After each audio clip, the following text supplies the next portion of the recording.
the quiet suburbs of Seattle, there once lived a boy named Bill Gates. To many, he was just another awkward teenager, too obsessed with books, too lost in computers, and too different to fit in. But to his closest friend, Kent Evans, Bill was extraordinary. Together, they dreamed of a future filled with invention, ideas, and possibilities beyond their small classrooms. Kent wasn't just a friend. He was Bill's first real companion and ambition. At an age where most kids thought about sports and parties, Kent and Bill would sit for hours, imagining how technology could change the world. Kent had a maturity that inspired Bill.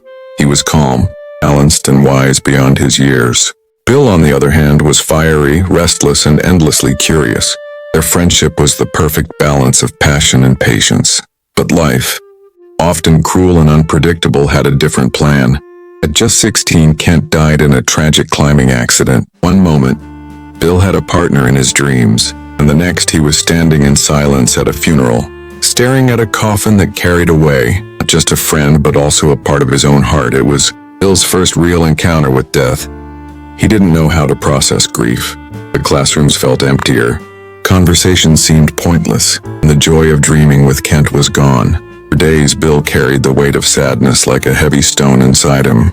Teachers noticed his silence. His parents worried about his loneliness, but no one could truly understand the storm inside, so Bill did what he knew best. He escaped into the world of computers. In the corner of the computer lab, he found a refuge. He worked through nights, coding endlessly, sleeping on a small army cot when exhaustion won. Each line of code was a way to silence the pain. Each solved problem gave him a tiny sense of control in a world where he had lost what mattered most. Looking back, Bill realized something profound. Grief can destroy you, or it can shape you. Losing Kent taught him how fragile life is, how quickly dreams can vanish, and in that fragility he found urgency. He began to live with the fire that said, "There is no time to waste."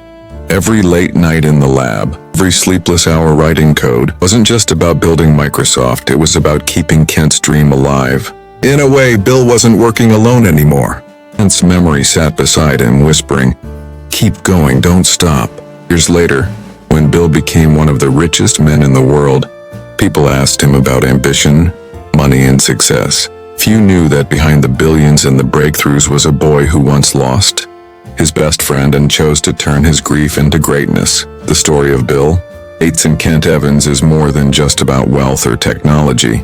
It's about how pain can become fuel, how loss can give life meaning, and how even in the darkest hours, the human spirit can find a way to rise, because sometimes the strongest foundations of success are built not on joy, but on heartbreak.